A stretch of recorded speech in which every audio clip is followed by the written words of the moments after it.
नमस्ते क्लासेस में आप सभी का स्वागत है।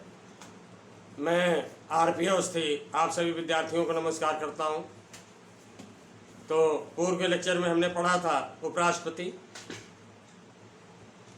संघीय कार्यपालिका के अंतर्गत, और आज पढ़ेंगे केंद्रीय मंत्रिमंडल या मंत्रिपरिषद और प्रधानमंत्री।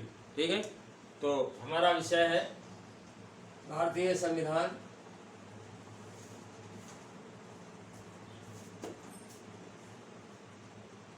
भारतीय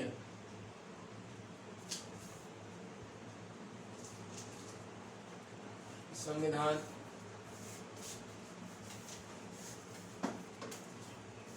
इसके अंतर्गत हम पढ़ेंगे मंत्रिपरिषद और प्रधानमंत्री।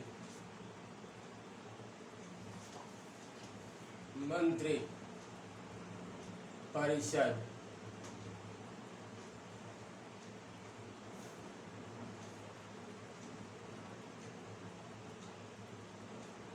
और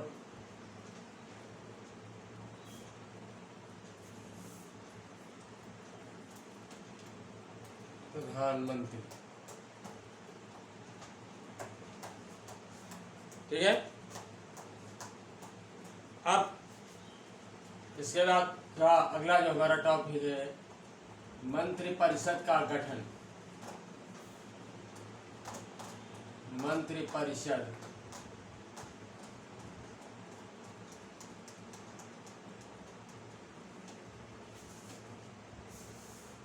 का गठन। तो मंत्रिपरिषद को जो है हम मंत्रिमंडल भी कह सकते हैं। मंत्रिमंडल के नाम से ही पॉपुलर है, मंत्रिमंडल के ही नाम से जाना जाता है। ठीक है, तो जैसा कि आप जानते हैं कि हमारा देश जो है, संपूर्ण देश लोकसभा और विधानसभाओं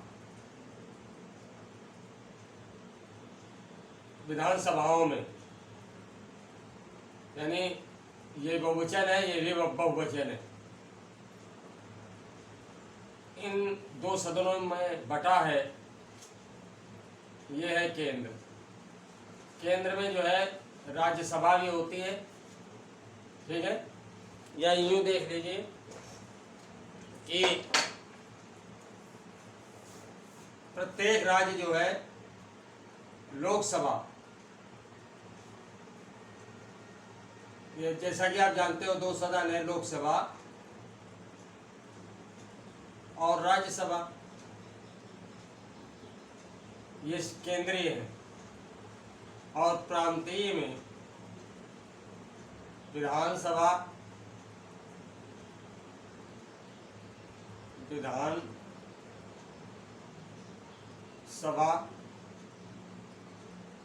विधान परिषद।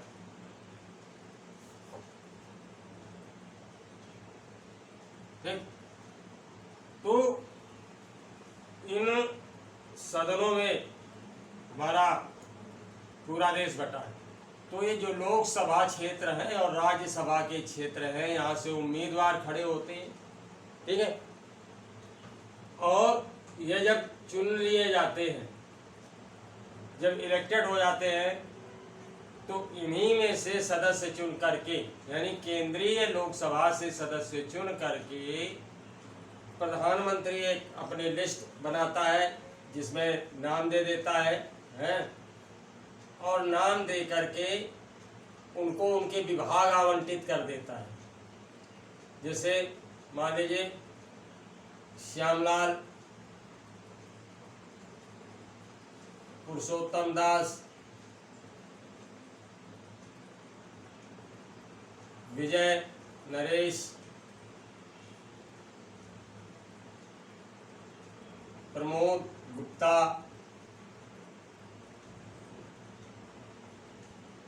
धनंजय तिवारी, ओपी शुक्ला। मान लीजिए सांसद है, ठीक है, तो प्रधानमंत्री इनको जो है समुचित या अपने विवेक के आधार पर जो उपयुक्त समझता है विभाग आवंटित कर देता है और ये लिस्ट वो फिर राष्ट्रपति के यहाँ भेज देता है, राष्ट्रपति को दे देता है, तब राष्ट्रपति महोदय इनको जो है शपथ ग्रहण करवाते हैं। ठीक है, तो इस तरह से इनका चयन होता है। तो इसका हम पहला पॉइंट देखते हैं। पहला पॉइंट है कि मंत्रिपरिषद में एक प्रधानमंत्री, मंत्रिपरिषद में एक प्रधानमंत्री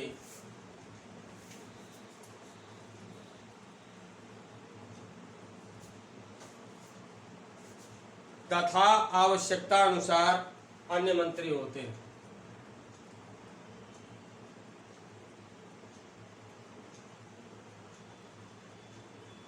तथा आवश्यकता अनुसार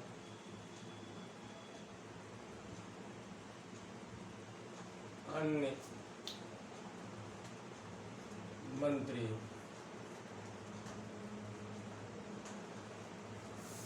होते हैं। ठीक है, अब जो है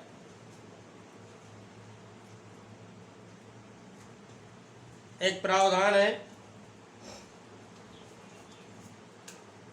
प्रावधान क्या है? 91 या 91वें संविधान संशोधन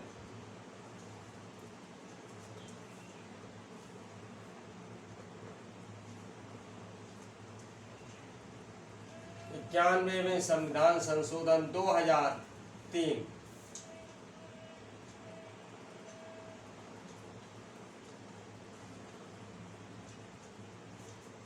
के अनुसार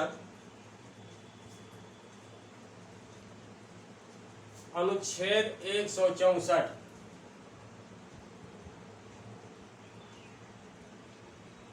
अनुच्छेद 164 में यह व्यवस्था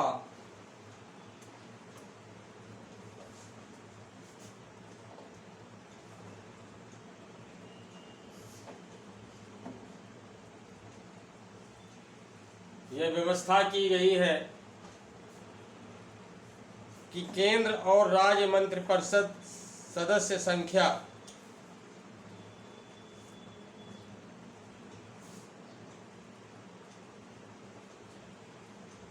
की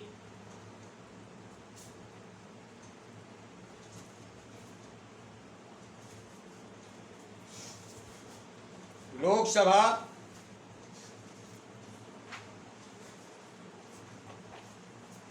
यानी ये कह सकते हैं कि केंद्र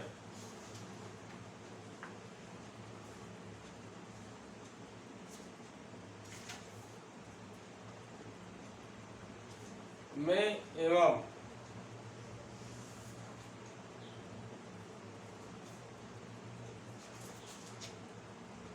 राज्यों में जो सदस्य संख्या है, समझ में आया? केंद्र में लोकसभा सदस्यों की संख्या और राज्यों में विधानसभा के सदस्यों की संख्या।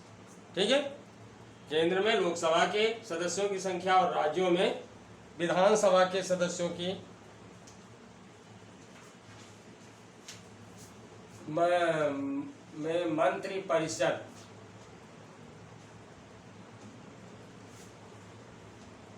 यानी मंत्रियों की संख्या केंद्र में या राज्यों में जो चुने हुए सांसद या विधायक हैं और वो जो मंत्री बनाए जाते हैं, मंत्री यानी जो सदस्य मंत्री बनाए जाते हैं, उनकी संख्या की बात हो रही है। मंत्रिपरिषद सदस्य संख्या यानी जो परिषद के सदस्य होंगे, मंत्रिपरिषद के सदस्य होंगे, उनकी संख्या जो है कुल सदस्य संख्या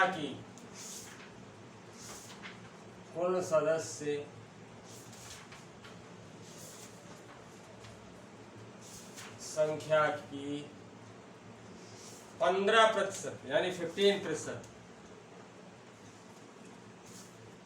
15% से अधिक नहीं होगी।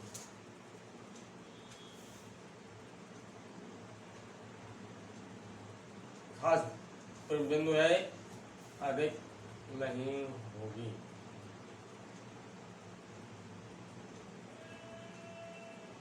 ठीक है, मान लेते हैं हम कि हमारे केंद्र की सदस्य संख्या जो है 545।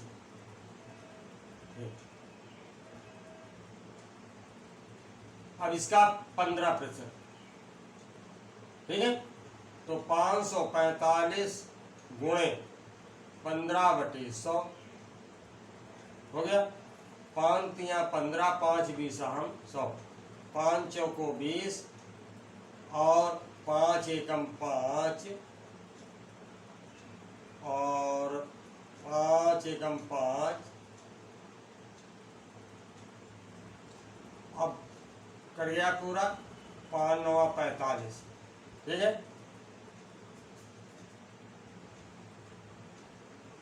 तो 109 गुणा 3, 3 9 27 और 3 एकम 3। अब इसमें हम भाग देंगे 4, 4 8 32,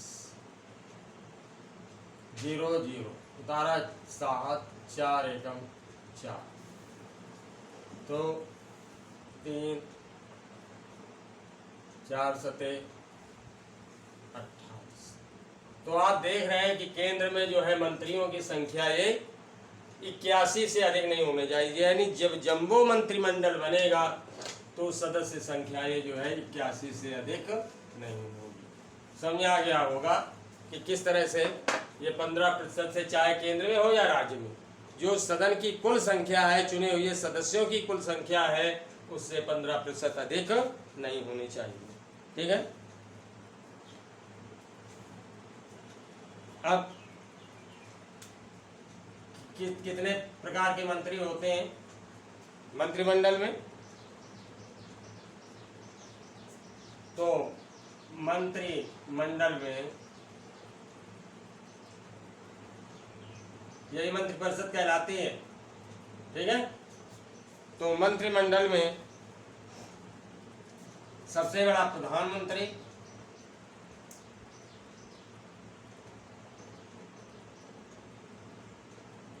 फिर कैबिनेट मंत्री,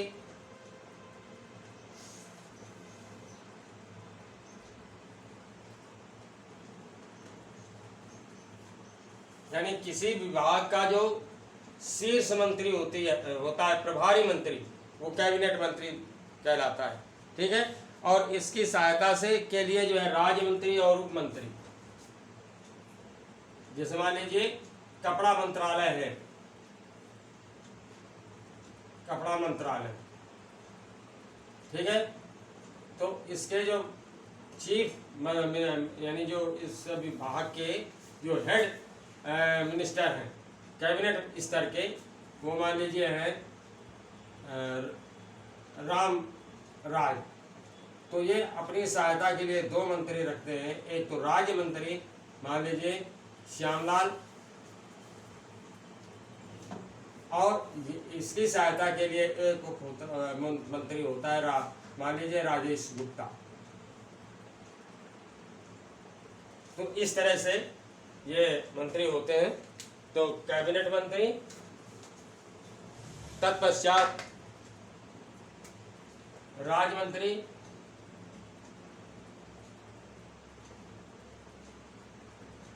और इसकी सहायता के लिए जो मंत्री होता है उप मंत्री।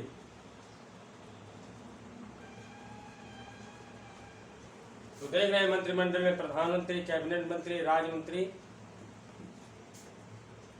उप मंत्री,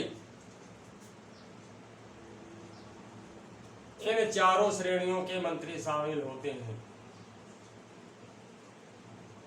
इन चारों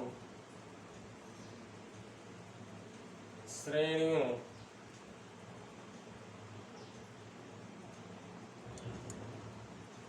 के मंत्री शामिल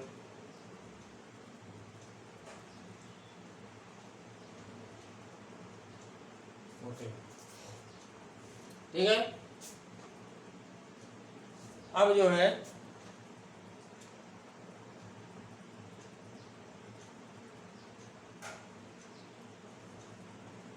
मंत्रिमंडल में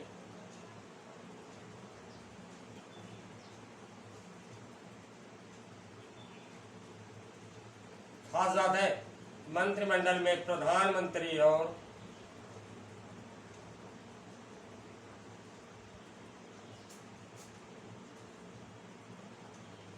कैबिनेट स्तर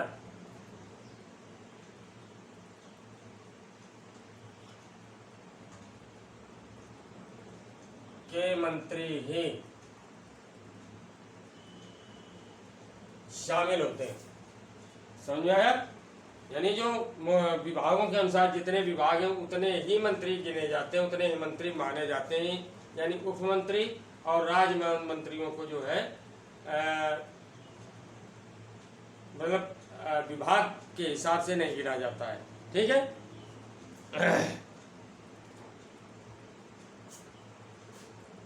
के मंत्री ही सम्मिलित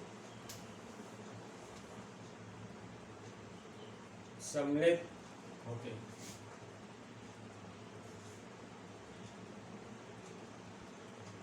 बात समझ आ गई होगी। अब जो है प्रधानमंत्री की नियुक्ति और भत्ते की बात आती है, तो आप जानते हैं कि बहुमत दल का नेता किसी भी कोई भी दल है, मान लीजिए एक्स वाई जेड और ए बी सी, इस तरह से ये मान लीजिए आपके 6 दल हो गए। तो मान लीजिए इसे 70 सीटें मिली हैं, इसे 50 सीटें मिली हैं, जेड को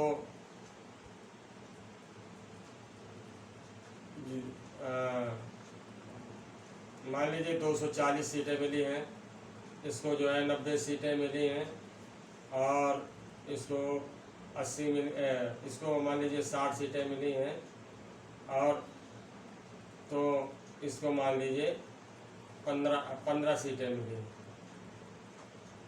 तो अब आप देख रहे हैं कि सबसे ज़्यादा सीटें 240 हैं। अब इसको जितनी यानी अपनी सरकार बनाने के लिए जितनी सीटें चाहिए होंगी, ठीक है, तो अब अगर इसके पास पूरी सीटें नहीं है तो इनमें से किसी दल से गठबंधन कर लेता है।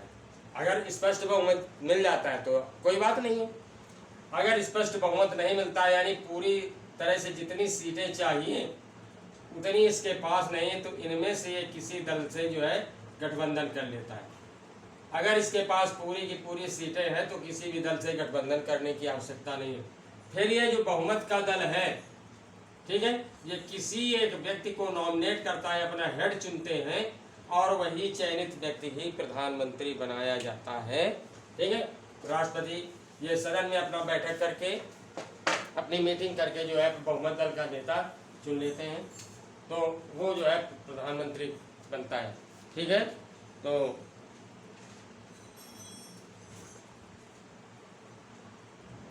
संसदीय प्रणाली में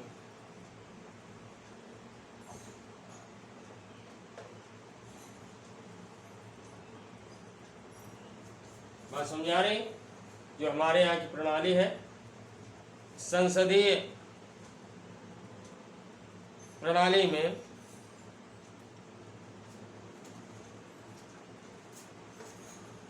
राष्ट्रपति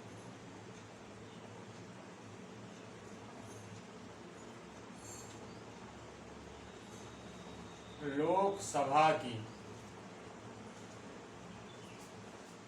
बहुमत दल के नेता को प्रधानमंत्री पद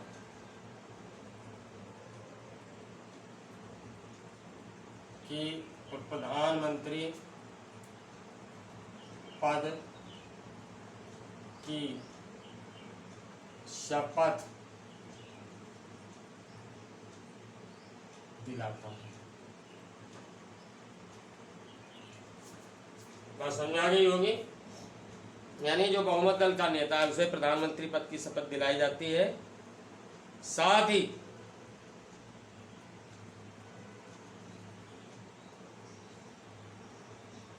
अब आती है बात, अब मैंने पहले ही बता दिया कि प्रधानमंत्री अपनी इच्छानुसार जो है मंत्रियों का चयन करता है और वो लिस्ट राष्ट्रपति को देता है, तब राष्ट्रपति जो है मंत्रियों को शपथ दिलाता है। साथ ही साथ प्रधानमंत्री को वही वेतन और भत्ते प्राप्त होते हैं जो एक लोकसभा के सदस्य यानी सांसद को वेतन और भत्ते प्राप्त होते हैं। तो समझ आ गया होगा, नोट कर लीजिए इसे।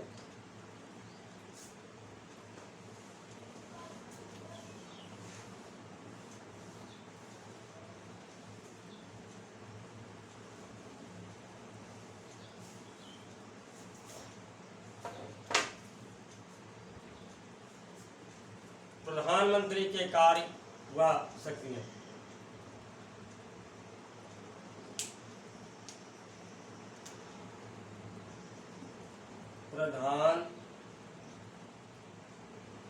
प्रधानमंत्री के कार्य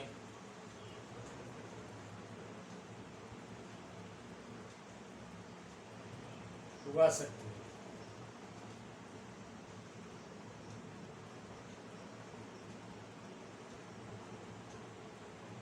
क्या पावर्स प्राप्त है प्रधानमंत्री को, ठीक है। तो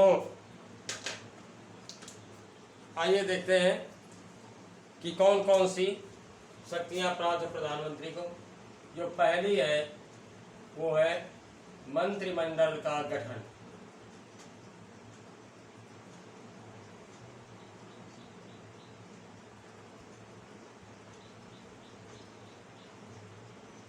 ये मंत्रिमंडल जो है, तो अब ये इसमें कौन सा विभाग किस मंत्री को दिया जाए, ठीक है। मंत्री जो है जिसको ज़्यादा, सॉरी प्रधानमंत्री जी जिसको ज़्यादा चाहते हैं उसको जो है मलाईदार पद देते हैं, जैसे आप वर्तमान में ही देख रहे हैं, है ना। तो खास जो है पावर वाले जो विभाग होते हैं, जैसे आप देखते हैं कि गृह मंत्रालय है, रक्षा मंत्रालय है, विदेश मंत्रालय है, वित्त मंत्रालय है। तो ये ऐसे कुछ खास मंत्रालय तो वो अपने खास आदमियों को ही देता है, ठीक है। तो ये पावर है मंत्रिमंडल के गठन की प्रधानमंत्री को। जो दूसरी पावर है तो वो है मंत्रिमंडल में मंत्री पद के पदों का मंत्री मंडल में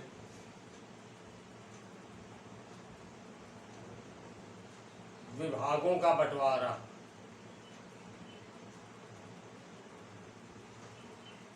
विभागों का बंटवारा, ठीक है। और समय आने पर ये परिवर्तित भी कर देता है, फेरबदल भी कर देता है। इसके बाद जो अगली शक्ति है लोकसभा का नेता, यानी प्रधानमंत्री लोकसभा का नेता होता है।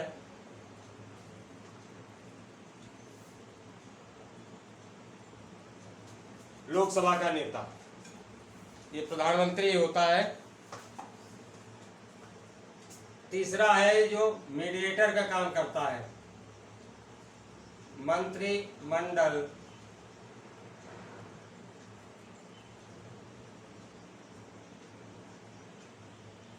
एवं राष्ट्रपति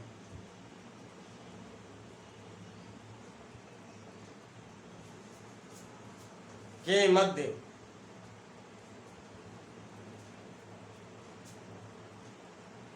मध्य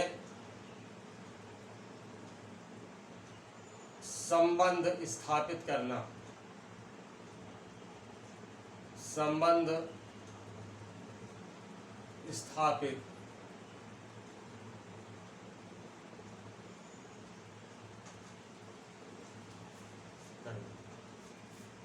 मंत्रिमंडल के बीच में और राष्ट्रपति के बीच में जो संबंध होते हैं वो प्रधानमंत्री के द्वारा ही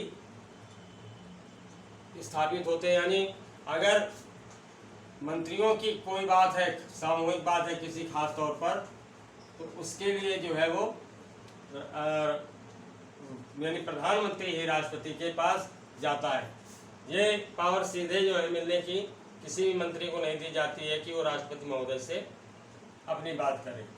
ठीक है, तो इस तरह से वो एक सेतु का काम करता है। और इसके बाद है कि जो सबसे बड़ी बात है कि अंतर्राष्ट्रीय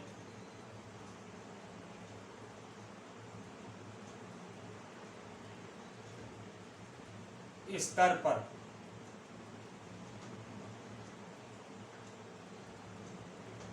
देश का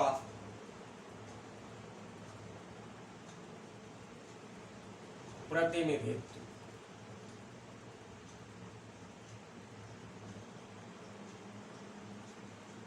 अंतर्राष्ट्रीय स्तर पर यानी जो दूसरे देश हैं तो उनके सामने देश का प्रतिनिधित्व जो है प्रधानमंत्री ही करता है। वहाँ संबंध स्थापित करना, व्यापार आदि के संबंध में बातें करना, रक्षा मामलों की बातें करना, कोई मान लीजिए तकनीकी चीज़ है, वैज्ञानिक चीज़ है, विज्ञान से जुड़ी चीज़ है, तो उसकी खरीदारी आदि के बारे में जो कुछ भी है ये काम जो है प्रधानमंत्री ही करता है। ठीक, तो अगली जो पावर है देश के सर्वोच्च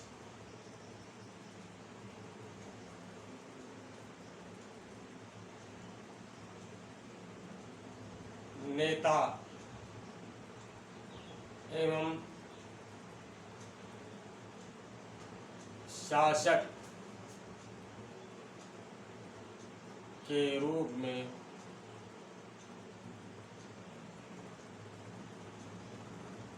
कहा। ठीक है, प्रधानमंत्री जो है देश के सर्वोच्च नेता एवं शासक के रूप में कार्य करता है। बात समझ आ गई? सबसे बड़ा नेता भी यही होता है देश का और शासक भी। आप देखते हैं कि कहने को तो राष्ट्रपति महामहिम राष्ट्रपति होते हैं, लेकिन उससे भी ज़्यादा जो पावर्स होती हैं ये प्रधानमंत्री के पास ही होती हैं, क्योंकि राष्ट्रपति भी जो है प्रधानमंत्री की सलाह पर ही कार्य करता है। ठीक है, अब वो बात एक अलग की है कि राष्ट्रपति के पास आपातकाल जैसी स्थितियों में कुछ पावर्स होते हैं। ठीक है, अगर उनको दरकिनार कर दिया जाए तो ये जो है उससे बड़ी पावर्स जो है प्रधानमंत्री के पास ही होती है। अब कुछ खास बातें देख लेते हैं, नोट कर लीजिए इसे।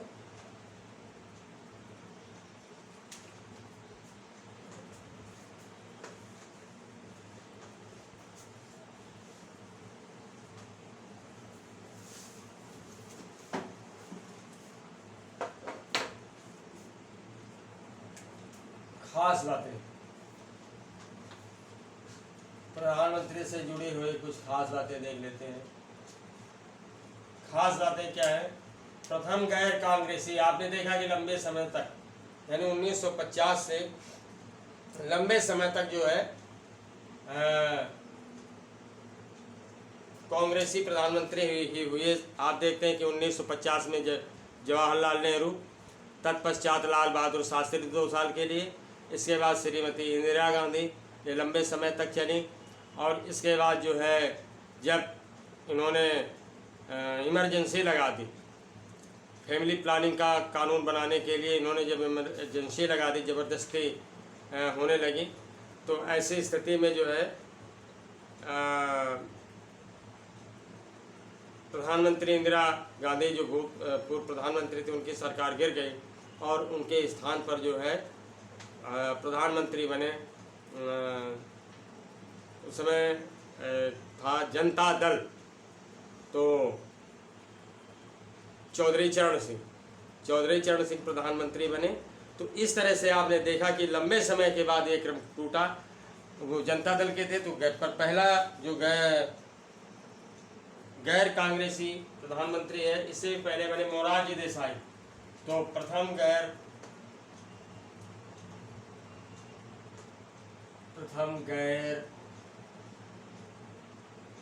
कांग्रेसी प्रधानमंत्री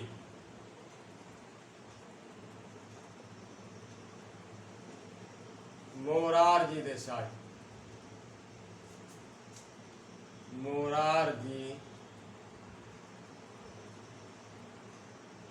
देसाई।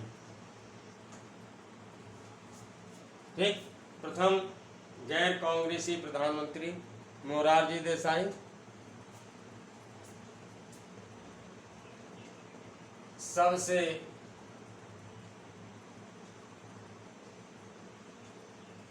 लंबे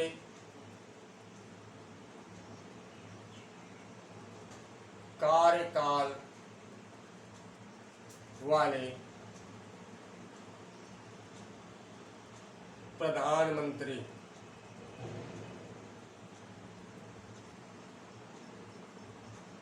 सबसे लंबे कार्यकाल वाले प्रधानमंत्री JL नेहरू।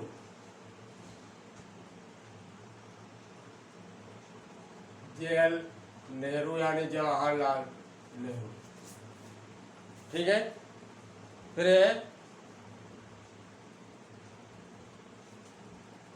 सबसे छोटे कार्यकाल वाले प्रधानमंत्री, सबसे छोटे कार्यकाल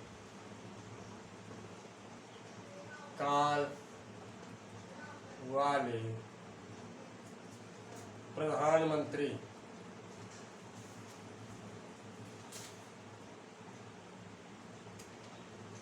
अटल बिहारी वाजपेयी।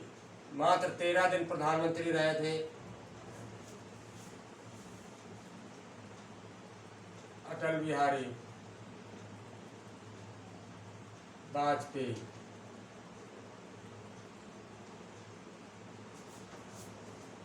ठीक,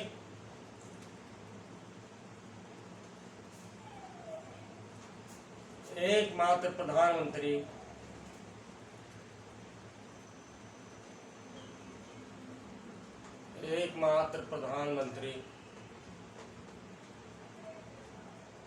जिसने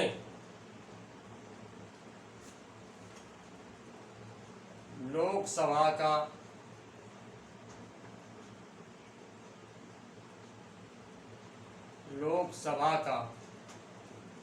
कभी सामना नहीं किया,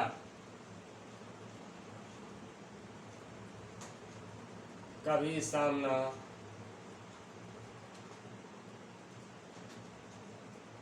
नहीं किया, कभी लोकसभा के सदन में गए ही नहीं। बात समझ आ गई? कभी लोकसभा के सदन में गए ही नहीं। ये है चौधरी चरण सिंह। चौधरी चरण सिंह।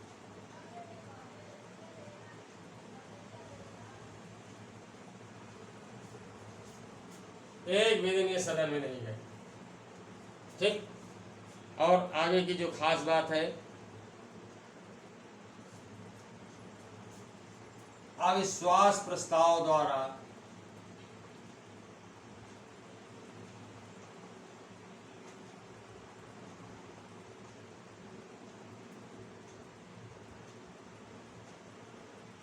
हटाए जाने वाले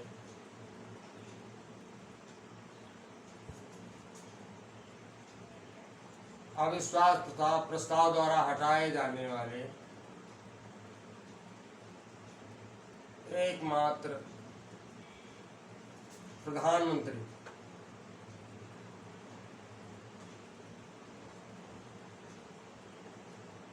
ये है विश्वनाथ सिंह।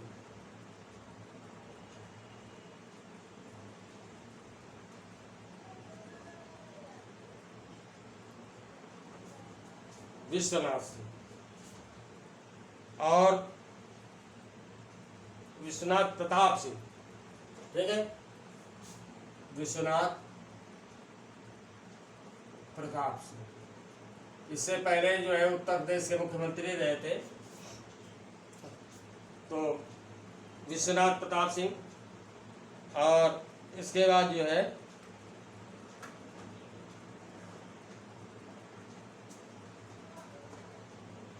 ऐसा प्रधानमंत्री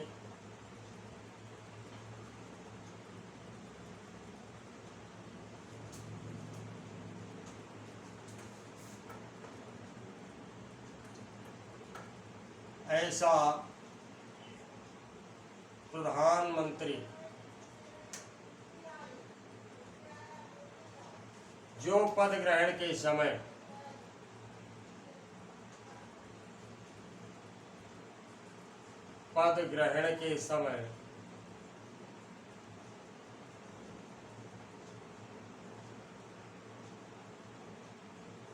किसी भी सदन का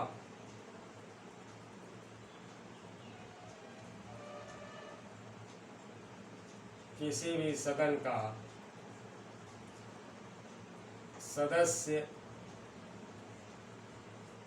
नहीं था। तो आप जानते हैं कि प्रधानमंत्री वही बन सकता है जो या तो लोकसभा का सदस्य हो या राज्यसभा का सदस्य हो। दो सदनों में से किसी एक सदन का सदस्य होना आवश्यक है। लेकिन यदि कोई ऐसा व्यक्ति प्रधानमंत्री बना दिया जाता है, मतलब किसी ऐसे व्यक्ति को भी प्रधानमंत्री बनाया जा सकता है जो किसी भी सदन का सदस्य ना हो, ठीक है।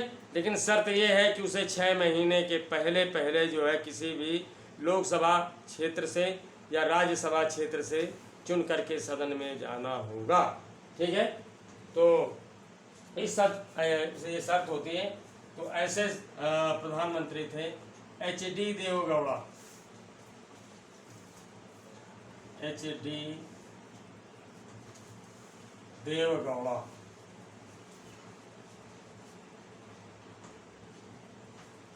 हरदनहल्ली डिड्डू गौड़ा देवगौड़ा, ठीक है।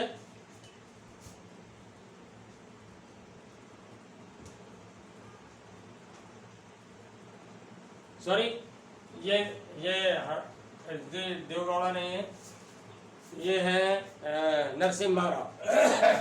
किसी भी सदन के सदस्य नहीं थे। PV नरसिम्हा राव, PV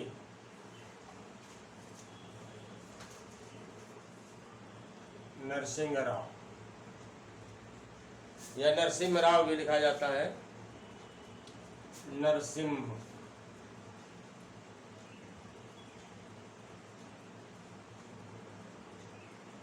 ये किसी और जो विधानसभा के सदस्य थे वो थे HD गौड़ा, ठीक है। HD देवगौड़ा जो है ये पद ग्रहण के समय में विधानसभा के सदस्य थे, ठीक है। याद रखिएगा, HD देवगौड़ा पद ग्रहण के समय यानी प्रधानमंत्री पद की शपथ लेते समय ये विधानसभा के सदस्य थे। तो इन्हें भी जो है 6 महीने के अंदर चुनाव लड़ना पड़ा। तो ये आज की बातें थी। मंत्रिमंडल, साथ ही साथ बहुमत दल के नेता प्रधानमंत्री से जुड़े हुए कुछ खास बातें। तो उम्मीद करता हूँ अच्छे से समझ में आ गया होगा। यदि कहीं कोई किसी तरह की परेशानी है तो प्लीज़ कमेंट करके पूछिए, ओके। तो अब नेक्स्ट लेक्चर में मेरी आपसे फिर मुलाकात होगी। लेकिन एक अनुरोध और कि जो नए छात्र हैं अभी तक मेरे चैनल से नहीं जुड़े हैं तो प्लीज़ मेरे चैनल अवस्थी क्लासेस को सब्सक्राइब अवश्य कर दें। पसंद आने पर इसे लाइक करें और अपने दोस्तों को शेयर भी करें। तो नेक्स्ट लेक्चर में मेरी आपसे फिर मुलाकात होगी। तब तक के लिए नमस्कार।